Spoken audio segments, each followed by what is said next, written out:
Good morning everyone. निशा इतिहास Gangotri channel में आपका स्वागत है।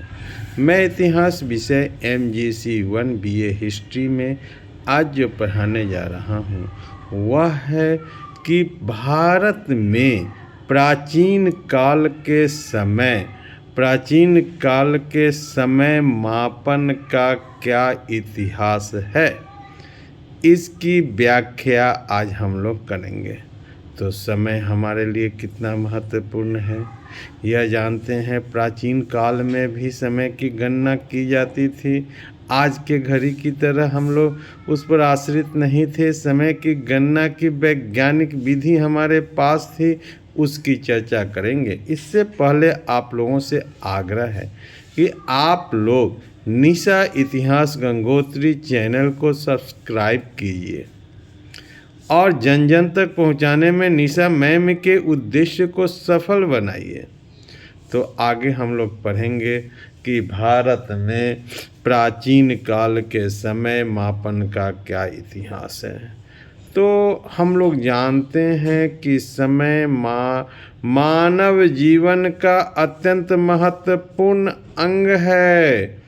बिना समय के ज्ञान के ना तो जीवन की योजना बनाई जा सकती है और ना ही किसी सभ्यता का विकास संभव है। भारत जैसे प्राचीन देश में समय मापन की परंपरा अत्यंत पुरानी है। वैदिक काल से लेके मध्यकाल तक भारतीय विद्वानों ने समय की सूक्ष्म गणना के अनेक सिद्धांत प्रस्तुत किए हैं। समय मापन न केवल वैज्ञानिक दृष्टिकोण से बल्कि धार्मिक, सांस्कृतिक, दार्शनिक दृष्टिकोण से भी भारतीय जीवन का अभिन्न हिस्सा रहा है। तो अब आता है कि समय मापन का प्रारंभिक इतिहास क्या है। भारत में समय की गणना की शुरुआत प्रकृति के अवलोकन से हुई। सूर्य हो, चंद्रमा हो, तारे हो, ग्रह नक्षत्र हो की गति से मनुष्य ने समय के प्रवाह का ज्ञान प्राप्त किया। दिन और रात में, ऋतुओं का परिवर्तन में, अमावस्या और पूर्णिमा, ये सब घटनाएं समय के मापन के प्रारंभिक साधन थे। उसी से समय की माप की जाती थी। प्राचीन भारतीय ग्रंथों को लीजिए, ऋग्वेद, यजुर्वेद, अथर्ववेद, ब्राह्मण ग्रंथों में समय से संबंधित अनेक उल्लेख मिलते हैं। इसमें दिन, महीना, ऋतु, आयन और संवत्सर जैसे शब्दों का प्रयोग किया गया है, जो इस बात का प्रमाण है कि उस समय मापन की एक सुव्यवस्थित व्यवस्था हमारे यहाँ विद्वान थी। अब हम लोग वैदिक काल में हैं, जिसका काल 1500 ईसा पूर्व से 600 ईसा पूर्व है। में भी समय मापन का आधार सौर और चंद्र चक्र ही थे। वेदों में दिन, महीना और वर्ष जैसे मापन इकाइयों का उल्लेख है। दिन को क्या कहा गया है वेद में? महीना को क्या कहा गया है? मास। और वर्ष को क्या कहा गया है? संवत्सर। संवत्सर मतलब वर्ष। तो इस प्रकार हम देखते हैं कि दिन और रात का मापन कैसे होता था। सूर्योदय से लेके सूर्यास्त तक के समय को दिन कहा गया और सूर्यास्त से लेके अगले सूर्योदय तक के समय को रात कहा गया। इस प्रकार एक पूर्ण दिवस में 24 घंटे माने गए। अब मास का मापन कैसे हुआ? चंद्रमा की कलाओं के अनुसार समय को मासों में विभाजित किया गया। 2 प्रकार के मास हैं, सौर मास और चंद्रमास। सौर मास में सूर्य के 12 राशियों के भ्रमण के आधार पर दिखाया गया। चंद्रमास में चंद्रमा के अमावस्या से पूर्णिमा तक के चक्र पर आधारित किया गया। अब ऋतु और संवत्सर क्या है? साल को 6 ऋतुओं में बांटा गया। कौन है? वसंत है, ग्रीष्म है, वर्षा है, शरद है, हेमंत है और शिशिर है। 12 महीनों का एक संवत्सर वर्ष माना गया। अब ब्राह्मण ग्रंथों और उपनिषदों में समय की अवधारणा क्या है?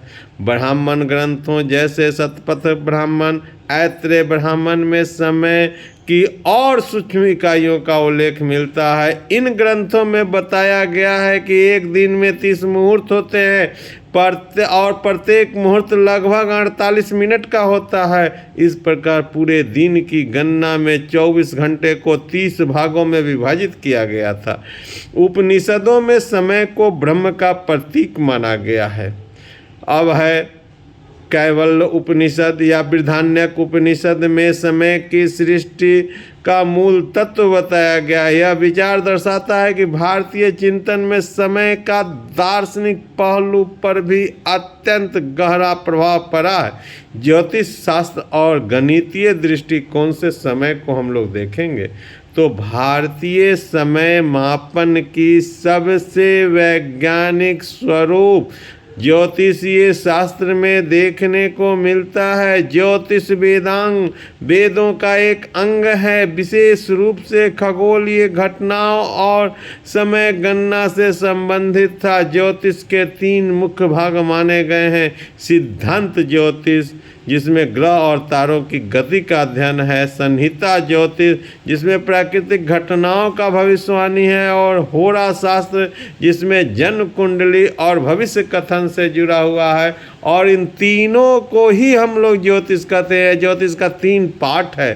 काल गणना की इकाइयाँ। भारतीय ज्योतिषाचार्यों ने समय के अत्यंत सूक्ष्म इकाइयों में विभाजित किया, जैसे निमेष आँख झपकने का समय, काष्ठा 18 निवेश, कला 30 काष्ठा, मुहूर्त की 30 कला और अहोरात्र 30 मुहूर्त, यानी कि रात और दिन अहोरात्र 30 मुहूर्त का होता है। इस प्रकार निमेष, काष्ठा, कला, मुहूर्त और अहोरात्र के रूप में समय की अत्यंत सूक्ष्म गणना उन्होंने की है। इस प्रकार गणना की शुद्धता अत्यंत अद्भुत थी। यह दर्शाता है कि प्राचीन भारत में वैज्ञानिक समय मापन का गहरा ज्ञान था।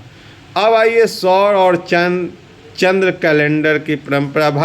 भारत में 2 प्रकार के कैलेंडर पंचांग विकसित हुए, सौर और चंद्र।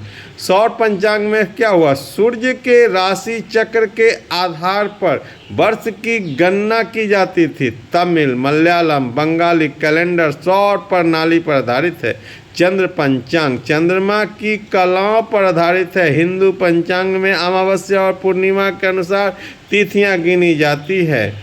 इस प्रकार हम देखते हैं कि भारत में दोनों प्रकार की कैलेंडर प्रचलित है। खगोल शास्त्र और समय मापन के महान वैज्ञानिकों का योगदान क्या? भारत के कई प्राचीन गणितज्ञों, खगोलविदों ने समय मापन में अमूल्य योगदान दिया, जिसमें सबसे पहला नाम आर्यभट्ट का आता है, जो 476 से 550 ईस्वी तक है। आर्यभट्ट ने अपनी पुस्तक आर्यभट्टीय में ग्रहों की गति, दिन रात की लंबाई, वर्ष की गणना पर विस्तृत व्याख्या दी है। उन्होंने कहा है कि पृथ्वी अपने धुरी पर घूमती है, जिसके कारण दिन और रात का निर्माण होता है। उन्होंने वर्ष की अवधि में 365 दिन, 6 घंटे 12 मिनट 30 सेकंड के लगभग बताया है, जो आधुनिक गणना के एक अत्यंत समीप है। दूसरा बराहमिहिर, जो 505 से 587 ईस्वी तक हुए। 505 से 587 बराहमिहिर की पुस्तक बृहद संहिता है, जो ग्रह नक्षत्रों की गति और समय गणना के सूत्र उसमें दिए गए हैं। उन्होंने पंचांग निर्माण की विधि और खगोलीय गणनाओं को सरल रूप में प्रस्तुत किया है। अगला आता है भास्कराचार्य, जो 1114 से 1185 ईस्वी में। भास्कराचार्य की पुस्तक सिद्धांत शिरोमणि है। समय की अत्यंत सूक्ष्म गणना दी गई है। उन्होंने ग्रहों की स्थिति, दिन की लंबाई और सूर्य के अयनांत का सटीक निर्धारण किया है, यानी सूर्य से उनकी दूरी कितनी है। अब उपकरणों के द्वारा भी समय का मापन होता था, तो भारत में समय मापन के विभिन्न उपकरणों का भी प्रयोग हुआ है, जैसे जल घड़ी, जिसे घटिका यंत्र कहते हैं। एक बर्तन में छेद कर उनमें से पानी टपकने की गति से समय की माप की जाती थी। दूसरा सूर्य घड़ी, जिसे सूर्य यंत्र या घटी यंत्र भी कहते हैं। सूर्य की छाया से समय का पता लगाया जाता था। तीसरा धूप घड़ी, इसमें सूर्य के किरणों की दिशा से समय निर्धारित किया जाता था। बाद में यह यंत्र खगोल शास्त्र के विकास के साथ और भी विस्तृत हुआ। महाराज जय सिंह द्वितीय ने 18वीं शताब्दी में दिल्ली, जयपुर, उज्जैन, वाराणसी में जंतर मंतर नामक वेधशालाएं बनवाई, जहां अत्यंत सटीक यंत्रों के द्वारा समय को मापा जाता था। तो राजा जय सिंह द्वितीय के योगदान को नकारा नहीं जा सकता है। धार्मिक और सांस्कृतिक दृष्टि से मापन। भारतीय संस्कृति में समय केवल भौतिक नहीं बल्कि आध्यात्मिक तत्व भी है। हिंदू धर्म में ब्रह्मा का एक दिन करोड़ों मानव के वर्षों के बराबर माना गया है। समय के 4 युग सत्य, त्रेता, द्वापर और कली युग में बांटा गया। यह विभाजन केवल धार्मिक प्रतीक नहीं बल्कि ब्रह्मांडीय चक्र की दार्शनिक व्याख्या है। इसके अलावा पूजा पाठ, व्रत, विवाह, अन्य संस्कारों में शुभ मुहूर्त का निर्धारण समय गणना पर ही आधारित होता है। पंचांगों की सहायता से पंडित और ज्योतिषाचार्य शुभ समय का निर्धारण करते थे, जो समाज के दैनिक जीवन का अभिन्न अंग था। भारतीय काल गणना के प्रमुख संबंध क्या क्या हैं? तो भारत में समय के लिए अनेक कैलेंडर संवत प्रचलित हुए, जिसमें प्रमुख हैं विक्रम संवत 57 ईसा पूर्व में राजा विक्रमादित्य द्वारा आरंभ किया गया। 57 ईसा पूर्व में राजा विक्रमादित्य के द्वारा। शक संवत 78 ईस्वी में शुरू हुआ। यही शक संवत आज हम लोग का काल निर्धारण का समय है, जो आज शक संवत पर ही हमारा कैलेंडर बनते हैं। 78 ईस्वी में शुरू हुआ और जिसे आज भी भारत सरकार द्वारा आधिकारिक कैलेंडर के रूप में प्रयोग किया जाता है। कलयुग संवत 3102 ईसा पूर्व में आरंभ माना जाता है। बौद्ध संवत बुद्ध के निर्वाण के पश्चात आरंभ हुआ, लगभग 543 ईसा पूर्व में। इन संवतों से भारतीय समाज की ऐतिहासिकता और सांस्कृतिक जो निरंतरता है उसका पता चलता है। भारतीय समय मापन का वैज्ञानिक और दार्शनिक संतुलन। भारत में समय को 2 दृष्टियों से देखा गया। भौतिक दृष्टि, जिसे हम लोग वैज्ञानिक दृष्टि कहते हैं, जिसमें सूर्य, चंद्र और ग्रहों की गति से समय मापा जाता था। दूसरा आध्यात्मिक दृष्टिकोण, जिसे हम लोग दार्शनिक दृष्टिकोण कहते हैं। इसमें समय को अनंत चक्रीय सृष्टि विनाश के चक्र के रूप में माना जाता था। यह द्वंद्वात्मकता केवल भारत की ही विशेषता है।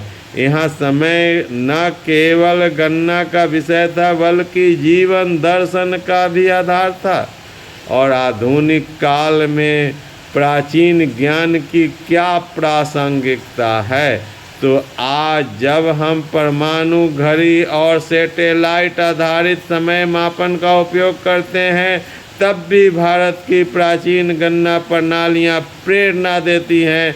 आर्यभट्ट, भास्कराचार्य की गणनाएँ आज भी आधुनिक खगोल विज्ञान के अत्यंत समीप है।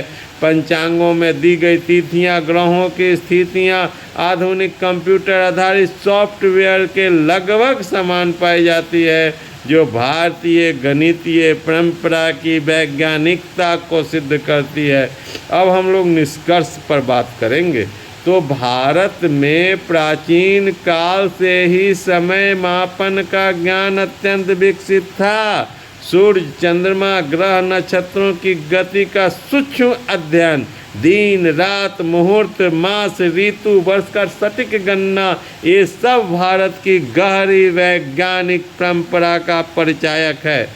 समय मापन केवल गणना का विषय नहीं था, बल्कि यह जीवन, धर्म, विज्ञान, दर्शन का आधार था। प्राचीन भारतीयों ने समय को सृष्टि के गति का प्रतीक माना और उसे ब्रह्मा के समान अनंत माना। इस प्रकार भारत में समय मापन का इतिहास केवल वैज्ञानिक उपलब्धि नहीं, बल्कि भारतीय सभ्यता के गहन चिंतन और ज्ञान का सजीव प्रमाण है। इस प्रकार हम देखते हैं कि भारत में प्राचीन काल से समय मापन का भौतिक और आध्यात्मिक दोनों दृष्टिकोण से अध्ययन किया जाता था, जो हमारे लिए आज भी उपयोगी है। थैंक यू, धन्यवाद।